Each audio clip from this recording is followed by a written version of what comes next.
Mister, my mom is bleeding from childbirth. Please help.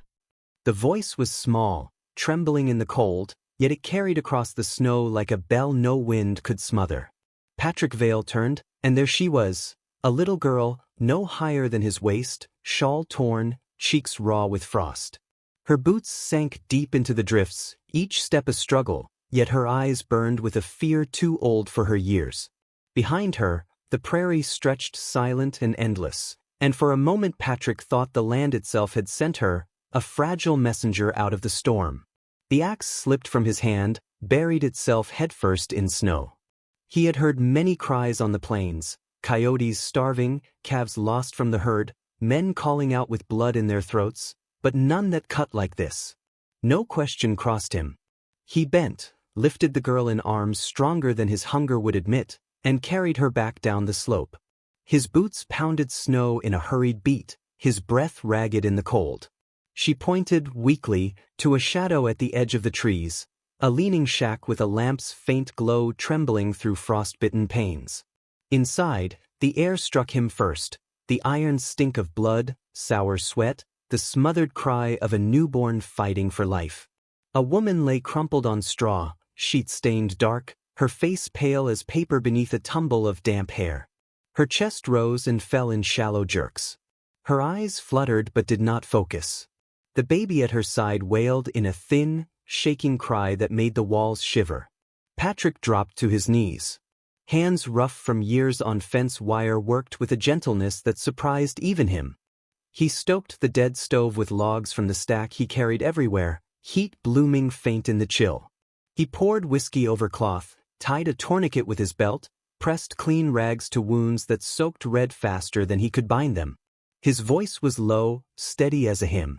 "Stay with me. Breathe steady. Don't let go." She couldn't answer, but her lips twitched as though some part of her still heard.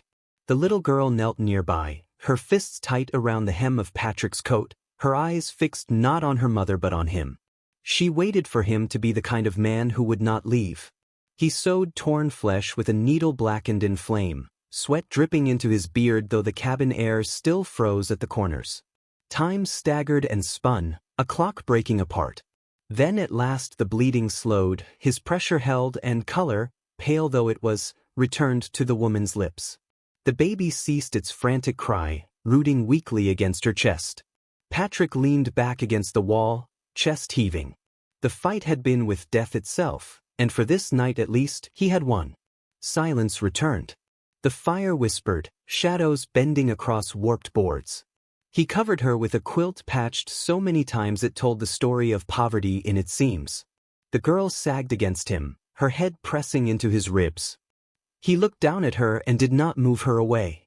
He simply sat, watching the slow rise of the woman's chest, the fragile miracle of air going in and out. The hours that followed were hushed. He stoked fire, laid meat to boil from the pack he carried, and filled the cabin with warmth enough to keep them breathing. The woman woke for moments, eyes glassy but alive. She tried to speak, but shame caught at her throat. She turned her face to the wall as though she did not deserve to be seen. Patrick said nothing, only set broth to her lips, only tucked the baby closer beneath the quilt. The girl moved like a shadow beside him. She brought him a chipped cup, filled with water so cold it steamed against his hand. Her fingers brushed his, small and trembling. No words were needed. She had already chosen him as anchor, though neither had spoken of it. He left once, boots crunching into the night.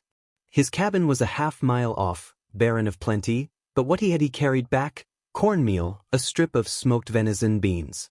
He set them on their rough table without remark. The woman turned her head, eyes flicking between the food and the man who gave it. Something broke in her face, not a smile but the echo of one long forgotten. The next morning, pale blue light filled the cabin, cold and brittle as glass. Patrick stepped outside, hat pulled low, rifle slung across his shoulder. The air smelled of pine and snow. He thought of his own past, buried beneath silence, how he once had a wife who had given him hope, and how winter had taken her in childbirth too. He had sworn never again to stand at a blood-soaked bed, never again to feel helpless before the tearing away of life. Yet here he was, boots planted, hands steady. Some curses one could not keep. When he returned, the woman was awake, hair brushed back by her daughter's careful hand. She spoke at last, voice hoarse, confessions spilling like loose grain. Her husband had left before the birth. His kin had driven her out, calling her shame. Neighbors turned their backs. She had walked until she could walk no more, giving birth in this shack with only her daughter's hands to catch the child. She said it without plea, as if she had grown used to speaking her pain into walls. Her eyes darted, expecting pity or judgment. Patrick gave neither. He only listened. Sometimes listening is heavier than words. The door creaked open later that day, a peddler stamping snow from his boots, face wrapped in scarf. He left trade goods, muttered of rough men seen on the road, looking for a woman with a bastard child. He warned without caring. Then he left. The silence after was deeper than any shout. The woman's hand tightened on the quilt. Patrick's jaw clenched. The world would not leave her in peace. He checked his rifle, laid boards across windows, wedged the door with a beam. He showed the girl a trapdoor beneath loose planks. If trouble comes, you hide here and don't move. She nodded, lip trembling but eyes set. Night returned with a scream of wind, lantern flame guttering. Patrick sat near the door, rifle across his lap. The woman rocked her baby, humming faint, voice breaking. The girl pressed against his side, her hand slipping into his calloused palm. He let her. Outside, hoofbeats cracked the frozen ground, heavy, certain. Shadows moved beyond the frost-glazed window. Fists pounded the door, voices coarse and laughing. Open up. Hand her over. She's ours. Patrick rose, shoulders broad against the lamplight, rifle raised. He cracked the door. Snow whipped in, stinging. 3 men stood, eyes mean beneath wide brims. One spat, one sneered. They mocked his poverty, called him fool for protecting trash. Step aside, rancher. Ain't your fight. It is now. His voice was low, iron without shout. Then came the storm. Lanterns shattered, sparks dying into black. Gunfire lit the dark in flashes, each thunderclap shaking walls. Patrick's shot caught one across the shoulder, spinning him. They rushed inside, boots pounding, fists flying. The table overturned, baby wailing in terror. Patrick grappled with one, fist to jaw, head to beam. Another lunged for the woman. The girl leapt, teeth sinking into his arm, shrill cry tearing the air.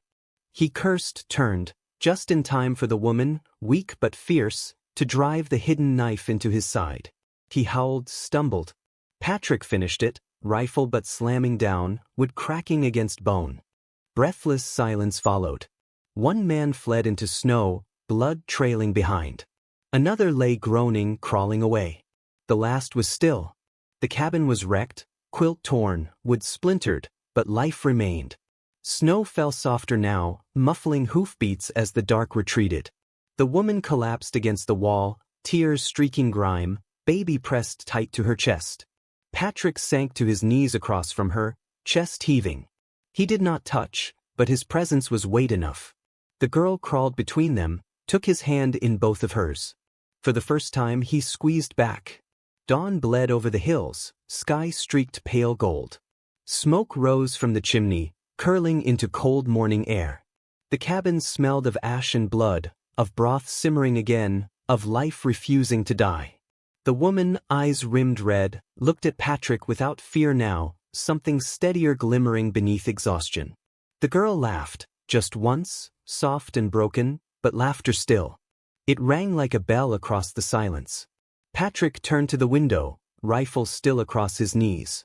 The snow outside lay calm, but he knew storms waited beyond. His hand remained in the girl's, his gaze on the horizon. The world had tested him once more, and he had not turned away. Yet in the stillness came the knowledge that those men might return, and with them others.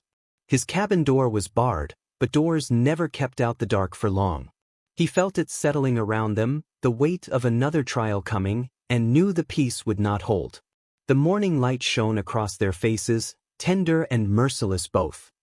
He whispered to himself words no one else could hear. Then he looked back at mother and child, at the girl who clung to him as if she had already chosen. He tightened his grip, not knowing whether it was promise or prayer. And in that fragile dawn, with snow still falling like ashes from a broken heaven, he understood the battle had only begun.